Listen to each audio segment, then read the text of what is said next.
நமது முகப்புத்தகத்தில் ஒரு பிழையை சுட்டி காட்டியிருந்தோம். அதாவது குர்ஆன் பிரதிகளில் அச்சுப்பிழைகள் ஏற்பட்டிருந்தது. அந்த அச்சுப்பிழைகளை நாம் சுட்டி காட்டியிருந்தோம். அதை சில சகோதரர்கள் எந்த இடத்தில் எந்த முஸ்ஹஃபிலே அச்சு குர்ஆனிலே பிழை வருகிறது, அதை கொஞ்சம் நீங்கள் காட்டினால் பிரயோஜனமாக இருக்கும் என்று கேட்டதற்கு இணங்க இந்த காணொலியை வெளியிடுகிறோம். அது தாருல் குர்ஆனுடைய மாணவர்கள் ஒத்துழைப்பாக இருக்கிறார்கள். அப்துல் ரஹ்மான், உஸ்மான், யூசுப் 3 பேரும் அந்த குர்ஆன் பிரதிகளை எடுத்து தருவதற்கு உதவியாக வந்திருக்கிறார்கள். அந்த வகையில் இப்பொழுது அந்த பிரதிகள் ஒவ்வொன்றாக நாம் காட்டுகிறோம். 5 பிரதிகள் இருக்கிறது. அதிலே கொஞ்சம் வைத்து காட்டுங்க.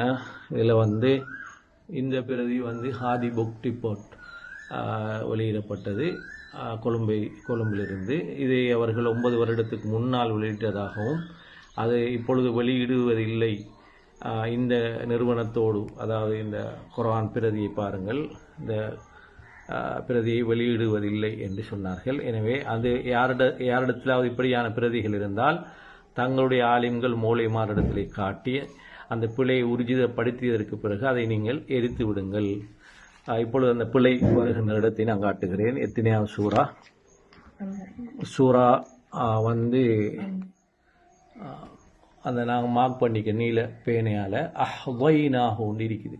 ஆனால் வர வேண்டியது அஹ்ஸைனாஹுன்னு சாது வர வேண்டிய இடத்துல சாது இருக்கிறது. இது அம்ம ஜிசூவில் எத்தனாவது அத்தியாயத்தை பாருங்க.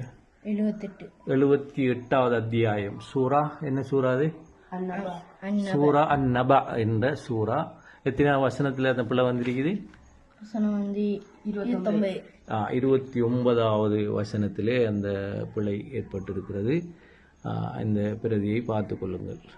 அந்த பிரதியை காட்டிவிட்டோம். இது ஒரு பிரதி. அடுத்தது அதே பிரதியில் வரக்கூடிய அடுத்த பிழையை பாருங்கள். இது பாருங்கள், ஒத்தமத்தூண்டு வர வேண்டிய இடத்துல ஒனமத்தூண்டு பிரதி நீலப்பிணையால் மார்க் பண்ணப்பட்டிருக்கிறது. எனவே இதுவும் என்ன சூறா? இது சூரா அல் முர்சலாத்னு சொல்லக்கூடிய சூறா. பாருங்கள், சூரா அல் முர்சலாத் எத்தனை அத்தியாயம்? 77வது அத்தியாயம். எத்தனாவது வசனத்தில் அந்த பிள்ளை ஏற்பட்டீங்க?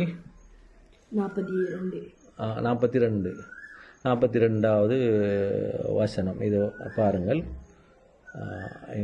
இந்த பிரதியில் இப்படி 2 பிழைகளை நாம் சுட்டி காட்டி இருக்கிறோம். இன்னும் பிழைகள் இருக்கும். இதை நீங்கள் இப்படியான பிரதியை உங்களிடத்தில் இருந்தால் அதை நீங்கள் ஆலிம்களிடத்தை காட்டி உறுதி செய்ததற்கு பின்னால் அதை எரித்து விடுங்கள். அடுத்த பிரதி, இந்த பிரதியை முன்னுக்கு காட்டுங்க. பாருங்க, இது இந்த பிரதி. அதாவது அதில் தூக்கி காட்டுங்க உஸ்மான், பயப்படாதீங்க. மற்ற பக்கம் காட்டுங்க. இது பாருங்க, இந்த டிபோர்ட் அல் ஹசீன் அண்ட் கோஆப்ரேஷன் என்ன எம் அல் ஆஷிகீன் எம் ஆஷிகீன் அண்ட் கோஆப்ரேஷன் என்று சொல்லக்கூடிய அந்த பிரதியில் வரக்கூடிய பிழை பாருங்கள். இது இந்தியாவுடைய வெளியிடப்பட்டிருக்கிறது.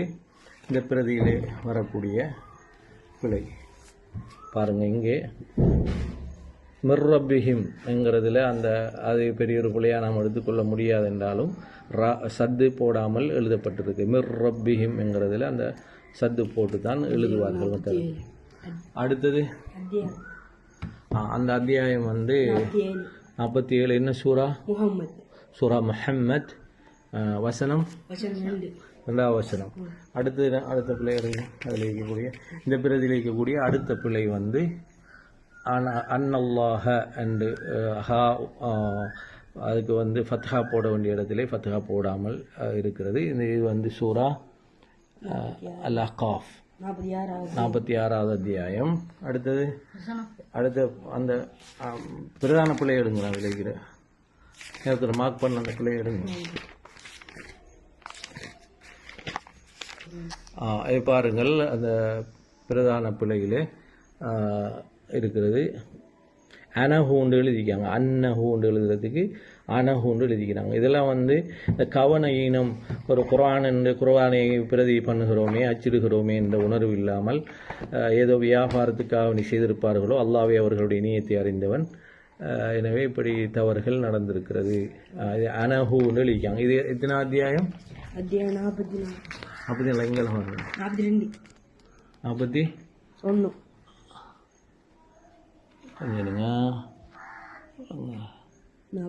ஹாமீம் சஜதா 40 எத்தனையாவது? 41வது அத்தியாயம். சூரா என்ன சூரா? பேரு சூராட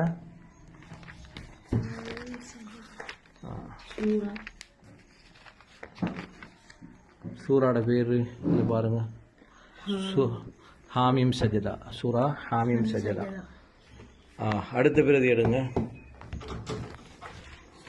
பிரதியை காட்டுங்க முதல். பிரதியை பாருங்க. இது அந்த பிரதி.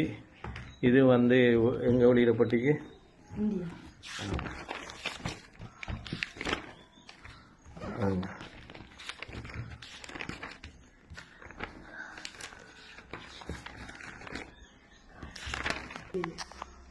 இந்தியா, டெல்லியில் வெளியிடப்பட்டிருக்குது. இது வந்து Yasin book depot. Yasin book depot என்று சொல்லக்கூடிய நிறுவனத்தால் வெளியிடப்பட்டிருக்குது. இதில் வரக்கூடிய பிள்ளைகள் பாருங்க. இதில் வரக்கூடிய பிள்ளையை இந்த நீல பெண்ணால் மார்க் பண்ணிக்கிறோம். தவக்கல் தூண்டு வர வேண்டிய இடத்துல தவ்வக்கல் தூண்டு வாவுக்கு ஷத்து தஷ்தீத் வைத்து எழுதப்பட்டிருக்கிறது. எனவே இதுவும் கவன ஈனமாகவோ அல்லாஹ்வுடைய குர்ஆனை அச்சிடுகிறோம், அல்லாஹ்வுடைய கலாமை அச்சிடுகிறோம் என்ற அந்த உணர்வு இல்லாமல் செய்யப்பட்டதோ தெரியவில்லை. அல்லாஹ்வே அவருடைய நியத்தை அறிந்தவன். இது வந்து சூரா யூசுப் என்று சொல்லக்கூடிய அத்தியாயம் 12வது அத்தியாயம். வசனம் 67வது வசனம் எங்களை கவனத்தில் கொள்ளுங்கள். அடுத்ததாக இந்த பிரதிகளையும் பிழை இருக்கிறது. இந்த பிரதிகளை ஏற்கனவே சுட்டி காட்டுகிறோம். இது வேறு வேறு கலர்கள்லையும் இருக்குதுங்கிறதுனால அதையும் காட்டுறோம். எங்கள்கிட்ட 5 பிரதி இருக்குது. அதில் அந்த பிரதியையும் இங்கே உங்களுக்கு காட்சிப்படுத்தி இருக்கிறோம். எனவே இவ்வாறான பிழைகள் இதில் வருவதனால் நீங்கள் உங்களுடைய ஊரில் இருக்கக்கூடிய ஆலிம்கள் மூளை மாடத்திலே காட்டி உறுதி செய்ததற்கு பிறகு அதை எரித்து விடுமாறும், அதை யாரும் விற்றால் அந்த விற்பனையை யாரும் வாங்க வேண்டாம் என்பதையும் இங்கே குறித்துக் கொள்கின்றேன். அல்லாஹு தஆலா சத்தியத்திலே நம்மை நிலைத்திருக்க வைப்பானாக, அசத்தியத்தை விட்டும் பாதுகாப்பானாக.